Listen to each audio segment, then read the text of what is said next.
let's say, let's give them, the people who are watching, something actionable.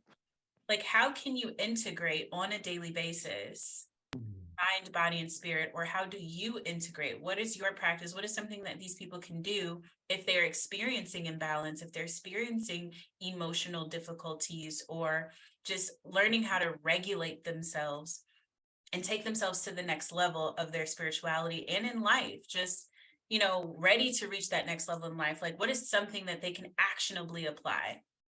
I'll start. Okay.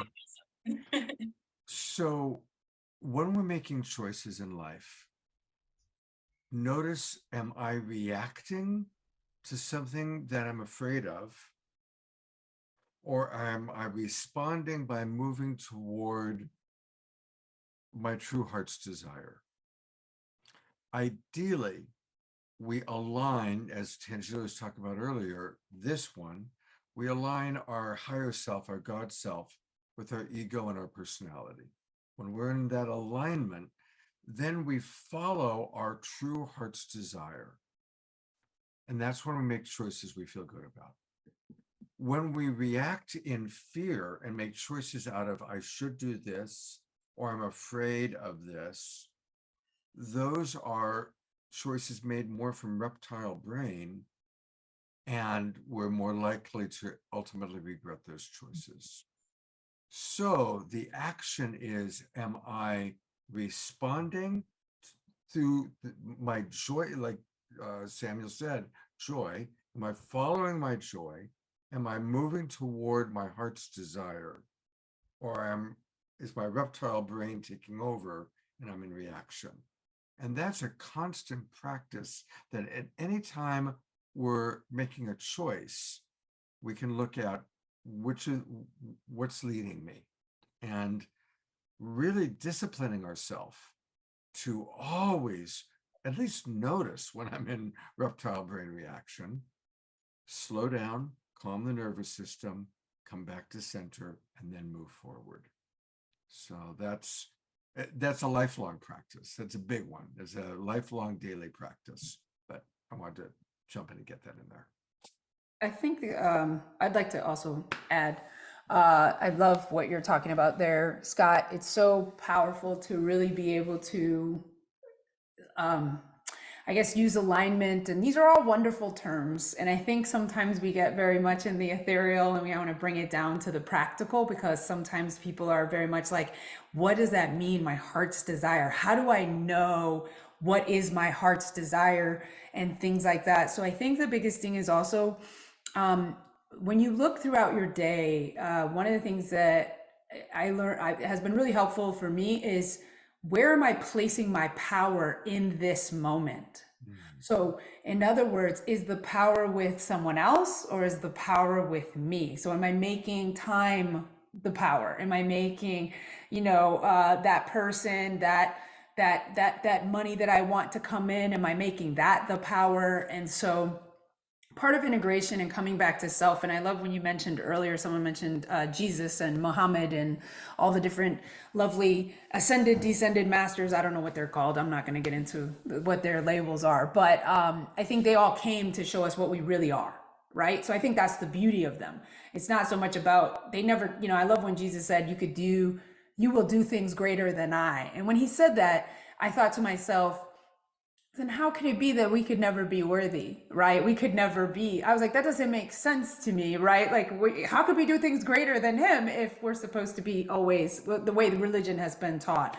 So I think for integration is, once again, recognizing your own power, and throughout the day, kind of doing what Scott's talking about, is listening to yourself and noticing what you're telling your inner conversation, but also, where are you placing your power from moment to moment? And so anytime you find yourself placing someone else on a pedestal, if you will, putting their head higher than yours, as the Buddhist would say, never to do, then that's when you're probably not listening to self, you're not honoring self. And so, and then not, and that helps you sort of like, wait, no one is better than me. No one is higher than me. No one has the answers that I need. They're just sharing, and through resonance, I will find my own truth, my own answers, my own way of interpreting. So anyway, that's that's what's been helpful to me, is to reclaim my power and say, where was I sort of placing, like, even if I'm listening to somebody like Scott, Tanjila, Samuel, Iso, Omashar, and all the wonderful, amazing, brilliant minds on this, where you start to think they've figured out something that you haven't, or isn't available to you, and just recognizing that that's not true, that we're all just symbols or emblematic of what's already inside of each and every one of you and is available to you. And if you're resonating with it, then that means that there's something inside of you that's already, true. So anyway, just wanted to say that. Beautiful. Yeah, I absolutely love that, Bryn. And I kind of want to go a little bit deeper about that because, it's all about your thought process, right? If you're consistently putting yourself down, then your subconscious mind is going to bring more of that into your reality. So it's not about what you can't do or who you're not or comparing yourself to others. Just like bring yourself into the current moment and realize, like, where am I now? Where can I go? And whatever that direction is that you can go, like, just take steps towards that. Take steps towards that outcome, because nobody's perfect. And to judge yourself is to take away from the manifestation. And one thing that everybody collectively has talked about in some kind of way is communication. How are you communicating to yourself? Which are your cells? You have so many, and Scott brought this up earlier, you have so many different aspects of yourself that are existing simultaneously in every dimension. How are you communicating with your higher self, your cells, your innate, which is the consciousness of your cells? How are you communicating with these different aspects of yourself? How are you going within and talking to the God within, which is your soul? Because your soul is perfect. It's made in the image of God. That's what that means. Your soul, imperfections that you experience in this life is from the human experience. And again, this just brings back the catalyst, that opportunities that gives us this chance to shift our paradigm in a way where, we talk about the level up. You're going from level 50 to 60, or you're raising your consciousness. However your perspective views that, it's all the same. It's all the same. Mm-hmm. Absolutely. It's so powerful. Like when Ràella's used the word manifestation, and I know a lot of people think that that's something that you do, but going back to everything that was shared by Samuel, Iso, and Scott, is that it's something that is already core to you. It's not something you do, it's something that you're already. And so like there's a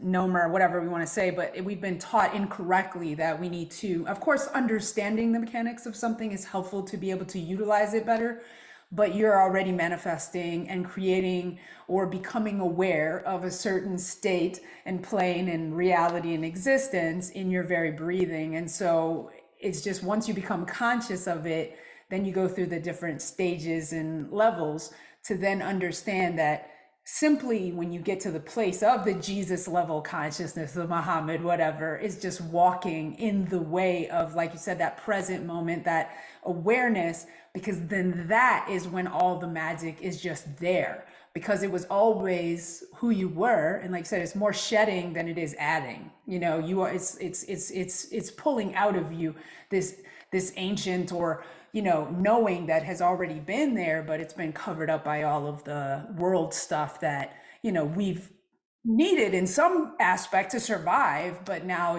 we're going beyond surviving to all the different levels. So. I love that, going past the survival mode. We've been in survival mode for too many generations right now at this point. And a lot of people would have called it the dark ages, but we are now moving more to this enlightened state where we unify. There used to be this duality of like dark versus light, but it's like now it's being able to unify that darkness within and understand like your imperfections and forgive yourself for your imperfections, and then step into a space where you're able to make progress through your belief, through your intention, and basically just through your consciousness. And that's where that unity comes into play, because we're talking about integration and unity. We're integrating that mind, body, and spirit within, but in doing so, our vibration is affecting other people's vibration around us. When you have one person operating in pure love, they affect 750,000 people on the planet. Mm-hmm. So when look at all the people that are here, when we're all operating in that same love, we are generating a huge shift in the field, in the consciousness, in the vibration of the planet, that we're only going up. We're only going into these higher vibrations. We're moving on up, as the Jeffersons say. And that's where that as above, so below, because we're doing it within. And then also us collectively doing it within is connecting to each other, because we are connecting to that God within us, that God within each other, because we are reflections of each other. In Lakesh Alakan, I am Yes. another you, you are another me. And you're a microcosm of the macrocosm. So what that means is when you work on self, you are affecting the rest of this planet. So that's why going within is so important, because that creates this ripple of vibration that spreads out into the ethers and is received from other hearts, other brains, other beings on this planet. So in some kind of way, we're all doing grid work. We're all sending a vibration out into the collective everywhere we go. It's just a matter of what is the intention behind that vibration. Absolutely. Beautiful. And I love that, what you're saying, Sahat, there. Yes, this is what we're doing now. We're all doing this collective grid work. We do it physically as we travel from place to place, and we're doing it etherically across the quantum field in every moment with our energies. And of course, we're doing it here on Zoom with our technologies. And we're creating this vibrant, energetic grid together, where we're supporting one another, and we can feel this palpable energy of support that we're creating for one another, but then we're really reverberating this across the planet so powerfully. And that's really what we're stepping into. And I just, Bryn had mentioned, we're moving out of survival mode. For so long, we've been in survival mode. Like, I have to get this done just to get to the next level. I have to survive. And I'm saying we're moving into the relaxation mode, where we can truly relax into who we are as divine beings. And I would say, like, just a practice for people, the practice that I do in the morning when I wake up is just to really relax, truly relax into who I am. And, we can all do it in different ways, and I do it in different ways on different mornings. I love to connect to Gaia, connect to Mother Earth, connect to nature, connect to the cosmos, to source above, and really just feel that energy flowing up, connecting to source, and down, connecting to Gaia, and feel that energy flowing through me. And just relaxing into that, relaxing into the pure source energy of who I am, so I can remember before I start my day that this is who I am. And so then once that day begins, when the phone call comes or the technology is wonky, and as the things come up, pause, I can take a pause and just relax. And that's, and it's a constant practice for each and every one of us. Scott had mentioned, we're trained to react. We're trained to react, and we're trained to react to everything and everyone around us, as if the world is out to get us. Whereas, we're actually here co-creating this world with us. And when we can remember just to pause and relax, let go, and also remember that each of us has our own world that we're creating, and to not take anything personally, because I think that's also something that we do. One of the 5 rooms is don't take anything personally, because it's almost never that someone is doing something against you or because of you. That person is living in their own world, in their own universe. And so when we take a breath and pause and relax, we relax into our own universe and remember who we are. And then we can move forward with that energy away from the reactions, the blame, the shame, all of these programs that are part of our karmic past, part of our Akash, part of the collective energy. As we're raising our frequencies, we are becoming even more and more sensitive to these collective energies. And then as we pause and as we relax, we're able to transmute these energies, not just for ourselves, but for our lineage and for the collective. So it's just such a powerful practice here as we are pausing and taking this collective breath together during the summit. And it's this energy that we're creating and this energetic of support that we can continue to tap into every day. And so just, my practice is to tap into every morning and then as much as I can throughout the day. I Love love that. that. And you bring up such a beautiful point about your karma.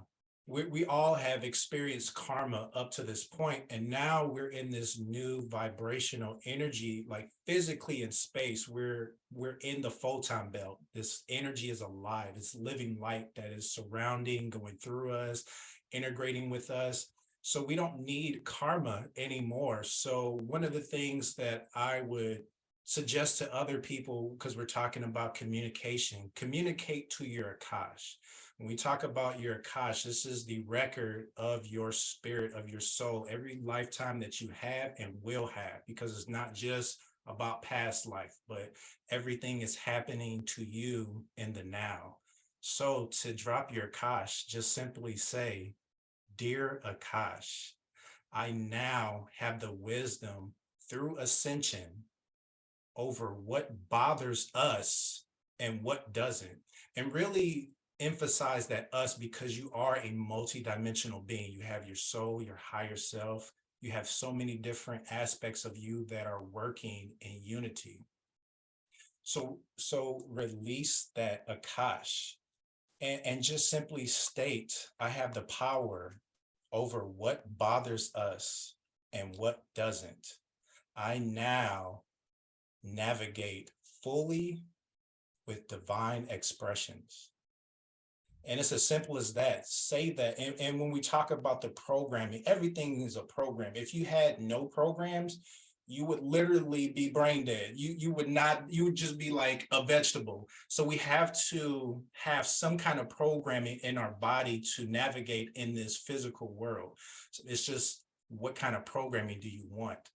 Let's pick that one that is beneficial to our journey. I love it. I love it. Samuel, do you want to give oh, my apologies. Was Omashar, did you say something? I did. Sam, you can come after me, brother. I was just had going through my head what Tanjila was saying about the world is not out to get us. And then it kind of flipped it and it went into, well, actually, the world will eventually get us. And so that was pretty cool.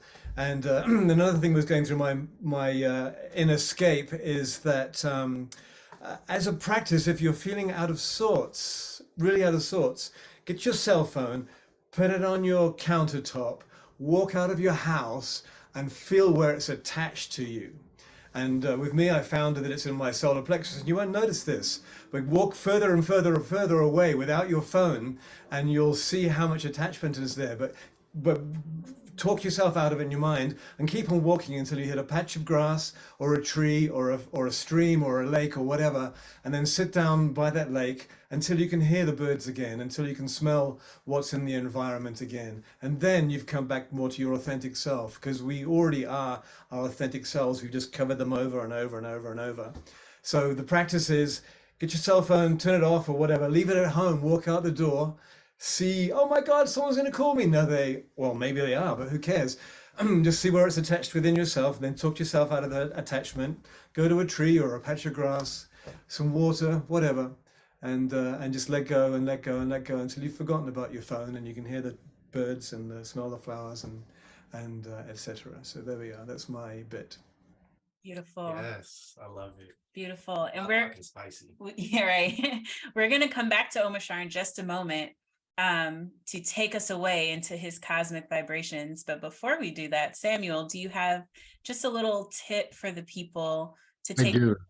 I kind of just want to wrap up what we've all been cultivating and putting in this cosmic pot and stirring. And in a quote, you know, Tanjila, all of us have said it in such beautiful, a myriad of ways, but Tanjila said, you know, we're all affecting the grid. We are all affecting reality through our unique expression, through our unique daily lives.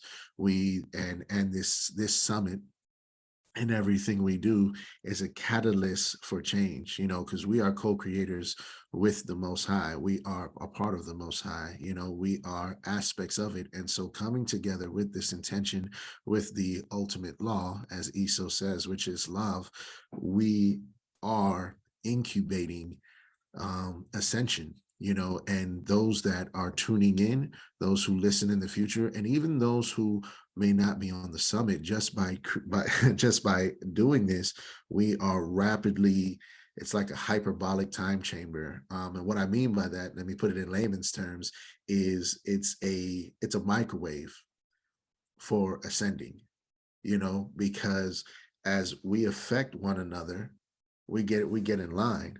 You know, I don't know if you guys have ever seen those that experiment with those beads that if you drop and you can start them at a different time, but it's the synchronicity that things wants to be in harmony with the universe and each other.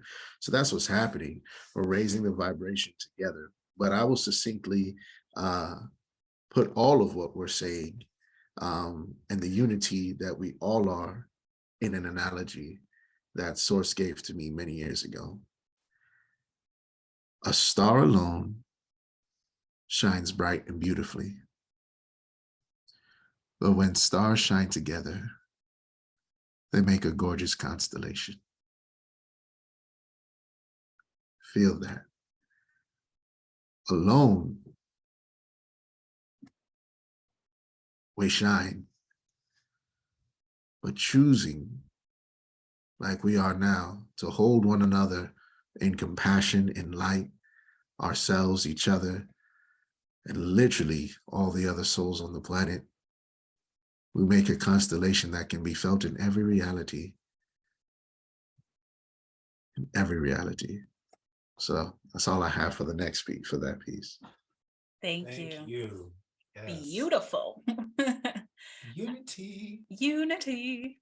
All right. So with that said, T-Y. let us move forward to a beautiful transition with Omashar. He's going to take us away with his vibrations of cosmic energy. I am.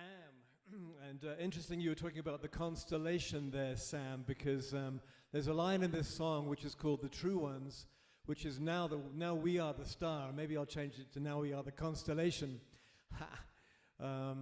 So I think we're good, and we're good, and we're good. All right.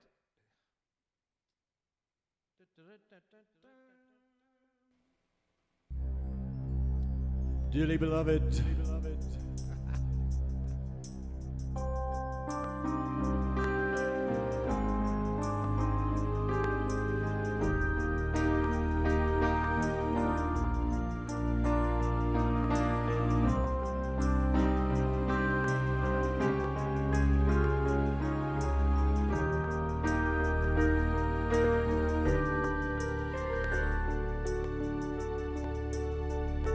Breathing free again.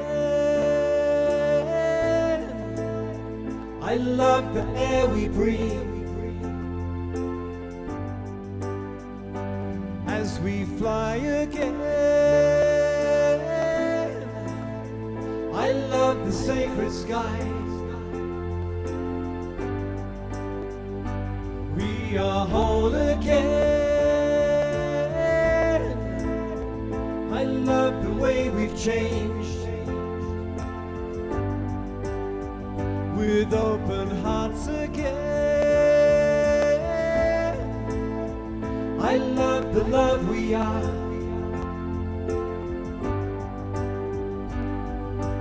We are rising, there's no decision. rising, the truth of who we are. With our hearts connected again, now we are the stars. And as we walk again, we know the sacred earth. And as we see again, to ourselves we give birth. As we feel again, our boundaries dissolve. Free to love again, right from the heart of one. We are rising, there's no disguising the truth of who we are. With our hearts connected again, now we are the stars.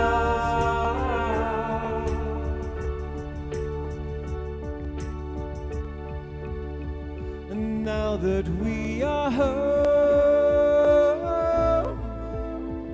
and all is said and done, light can find its way through all the true ones,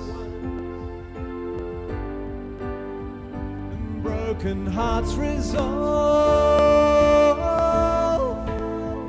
into the song of life. And the song of life will now be heard by all. We are rising, there's no disguising